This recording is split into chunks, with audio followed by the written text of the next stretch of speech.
ക്രിസ്തുവിൽ ഏറ്റവും സ്നേഹം നിറഞ്ഞവരെ, സ്വയം സമ്മാനമാവുക എന്നതാണ് ഒരാൾക്ക് നൽകുവാൻ കഴിയുന്ന അമൂല്യ സമ്മാനം. വിലപിടിപ്പുള്ള പൊതിക്കെട്ടുകളേക്കാൾ വിലമതിക്കാനാകാത്ത സാന്നിധ്യമാണ് യഥാർത്ഥ സമ്മാനം. ദൈവം സ്വയം സമ്മാനമായതിൻ്റെ സാന്നിധ്യത്താൽ ദൈവം നമ്മോടുകൂടെ ഇമ്മാനുവലായതിൻ്റെ ഓർമ്മയാണ് ക്രിസ്തുമസ്.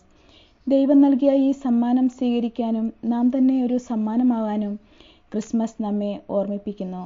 ഏവർക്കും ഹൃദയം നിറഞ്ഞ ക്രിസ്മസ് ആശംസകൾ. ക്രിസ്മസ് കാലയളവിൽ നാം ഏറ്റവും കൂടുതൽ കേൾക്കുന്ന വചനങ്ങളിലൊന്നാണ്, ഇതാ സകല ജനത്തിനും വേണ്ടിയുള്ള വലിയ സന്തോഷത്തിൻ്റെ സദ്വാർത്ത ഞാൻ നിങ്ങളെ അറിയിക്കുന്നു. ദാവീദിൻ്റെ പട്ടണത്തിൽ നിങ്ങൾക്കായി ഒരു രക്ഷകൻ, കർത്താവായ ക്രിസ്തു ഇന്ന് ജനിച്ചിരിക്കുന്നു. ഇതായിരിക്കും നിങ്ങൾക്ക് അടയാളം. പിള്ളക്കച്ച കൊണ്ട് പൊതിഞ്ഞ് പുൽത്തൊട്ടിയിൽ കിടത്തിയിരിക്കുന്ന ഒരു ശിശുവിനെ നിങ്ങൾ കാണും. ദൂതന്മാർ അവരെ വിട്ട് സ്വർഗത്തിലേക്ക് പോയപ്പോൾ ആട്ടിടയന്മാർ അതിവേഗം പോയി മറിയത്തെയും ജോസഫിനെയും പുൽത്തൊട്ടിയിൽ കിടക്കുന്ന ശിശുവിനെയും കണ്ടു. ഇവിടെ രണ്ട് കാര്യങ്ങൾ നമ്മുടെ സവിശേഷ ശ്രദ്ധ ക്ഷണിക്കുന്നു. ഒന്ന്, ഇടയന്മാർക്ക് കിട്ടിയ അടയാളം. രണ്ട്, അവർ അതിവേഗം പോയി എന്നത്. അടയാളം: പിള്ളക്കച്ച കൊണ്ട് പൊതിഞ്ഞ് പുൽത്തൊട്ടിയിൽ കിടത്തിയിരിക്കുന്ന ഒരു ശിശുവിനെ നിങ്ങൾ കാണും. ഇടയന്മാർക്ക് അവരുടെ തന്നെ ഭാഷയിൽ വലിയൊരു സന്ദേശം മാലാഖമാർ നൽകുകയാണിവിടെ. രക്ഷകൻ ജനിച്ച രാത്രിയിൽ മാലാഖമാർ പ്രത്യക്ഷപ്പെട്ട് ഇടയന്മാരോട് പറഞ്ഞ അടയാളം സൂചിപ്പിക്കുന്നത് ലോകത്തിൻ്റെ പാപപരിഹാരത്തിനായി ബലിയർപ്പിക്കപ്പെടാനുള്ള ന്യൂനമറ്റ കുഞ്ഞാട്, ലോകത്തിൻ്റെ ഭക്ഷണമായി തീരാനുള്ളവൻ, അപ്പത്തിൻ്റെ ഭവനം എന്നറിയപ്പെടുന്ന ബെത്ലഹേമിൽ ജനിച്ചിരിക്കുന്നു എന്നാണ്. ആ ശിശുവിനെപ്പറ്റി അസാധാരണമായി മറ്റൊന്നുമില്ല. അത്ഭുതകരമായ വസ്തുതകളോ പ്രതാപം വർണ്ണിക്കുന്ന വാക്കുകളോ ഇല്ല. മറ്റെല്ലാ കുഞ്ഞുങ്ങളെയും പോലെ പരസഹായം കൂടാതെ ഒന്നും ചെയ്യാൻ സാധിക്കാത്ത അമ്മയുടെ കരുതലും മനുഷ്യരുടെ സ്നേഹവും ആവശ്യമായ, എന്നാൽ അല്പം വ്യത്യസ്തമായി തൊട്ടിലിനു പകരം പുൽത്തൊട്ടിയിൽ കിടക്കുന്ന ഒരു കുഞ്ഞ്. അതെ, ദൈവത്തിൻ്റെ അടയാളം സഹായം ആവശ്യമായ ദാരിദ്ര്യത്തിൽ കഴിയുന്ന ഒരു കുഞ്ഞിൻ്റേതാണ്. നിസ്സഹായതയുടെയും ലാളിത്യത്തിൻ്റേതുമാണ്. ഇന്നും നമ്മൾ ദൈവത്തെ കണ്ടുമുട്ടുന്നത് ദരിദ്രരിലും നിസ്സഹായരിലും ഒക്കെ തന്നെയാണ്. യേശു തന്നെ പഠിപ്പിച്ചതും അതാണല്ലോ. സത്യമായി ഞാൻ നിങ്ങളോട് പറയുന്നു, എൻ്റെ ഏറ്റവും എളിയ ഈ സഹോദരന്മാരിൽ ഒരുവന് നിങ്ങൾ ഇത് ചെയ്തു കൊടുത്തപ്പോൾ എനിക്ക് തന്നെയാണ് ചെയ്തു തന്നത്.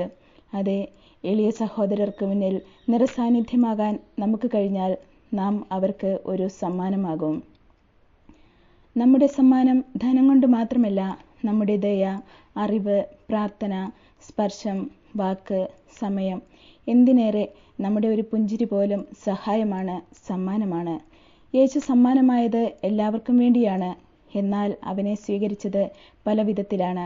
അവനിൽ കുറ്റം ആരോപിച്ച് ചിലർ സ്വയം വിശുദ്ധരെന്ന് ലോകസമക്ഷം വേഷമണിഞ്ഞു. തന്നെ കുത്തിയ പടയാളിക്ക് സൗഖ്യം നൽകിക്കൊണ്ടുപോലും അവൻ സമ്മാനമായി മാറി. ലോകത്തിലെ ഏറ്റവും നിഷ്കളങ്കനായ വ്യക്തി സമ്മാനമായത് അവനെ എല്ലാവരും ഒരുപോലെ സ്വീകരിച്ചതുകൊണ്ടല്ല, മറിച്ച് അവനെ പരിഹസിച്ചവരോടും കല്ലെറിഞ്ഞവരോടും തുപ്പിയവരോടും കുറ്റപ്പെടുത്തിയവരോട് പോലും തിരിച്ച് ഒരു വാക്കുപോലും ഉരിയാടാതെ ക്ഷമിച്ചുകൊണ്ടാണ്. അതെ, സമ്മാനങ്ങൾ വിശിഷ്ടമാകുന്നത് അത് നൽകുന്നവരുടെ വൈശിഷ്ട്യം കൊണ്ടാണ്. ആഗ്രഹിക്കാതെ ലഭിക്കുന്ന സമ്മാനങ്ങൾക്കും പ്രതീക്ഷിക്കാത്തവർക്ക് നൽകുന്ന സമ്മാനങ്ങൾക്കും ഒരു സ്വാഭാവിക വിശുദ്ധിയുണ്ട്. ഈ വിശുദ്ധിയിലേക്കാണ് ദൈവം നമ്മെ എല്ലാവരെയും ക്ഷണിച്ചിരിക്കുന്നത്. ഇനി രണ്ടാമതായി, അവർ അതിവേഗം പോയി എന്നത്. തീർച്ചയായും അസാധാരണമായ സംഭവത്തെപ്പറ്റിയാണ് ഇടയന്മാർ കേട്ടത്. അതുകൊണ്ട് തന്നെ അത് കണ്ടറിയാനുള്ള കൗതുകം ബെത്ലഹേം വരെ പോകാൻ അവരെ ഭാഗികമായെങ്കിലും പ്രേരിപ്പിച്ചിട്ടുണ്ട് എന്നത് നിസ്സംശയമാണ്. എന്നിരുന്നാലും അരുൾ ചെയ്യപ്പെട്ട വചനത്തോട് പ്രതികരിക്കാൻ തക്ക തുറവിയുള്ളവരായിരുന്നു അവർ എന്നതിൽ സംശയമില്ല. അത് ആ രാത്രിയിൽ തന്നെ ലോകരക്ഷകനെ കാണാനുള്ള ഭാഗ്യത്തിന് അവർ അർഹരാവുകയും ചെയ്തു. അനുദിന ജീവിതത്തിൽ വചനത്തോടും ദൈവിക കാര്യത്തോടുമുള്ള നമ്മുടെ മനോഭാവം എന്താണ്? ദൈവിക കാര്യങ്ങൾ സൗകര്യപൂർവ്വം മാറ്റിവെക്കപ്പെടുന്നുണ്ടോ? മനുഷ്യനായി അവതരിച്ച വചനത്തെ ശ്രവിക്കാൻ ബൈബിൾ വായന, കൂദാശയിലൂടെ അവിടുത്തെ സ്വീകരിക്കാൻ ദിവ്യബലി, അവയ്ക്ക് എന്തുമാത്രം പ്രാധാന്യം നാം നൽകുന്നു? എൻ്റെ മുൻഗണനാ പട്ടികയിൽ ഇവയുടെ സ്ഥാനം എവിടെയാണ്?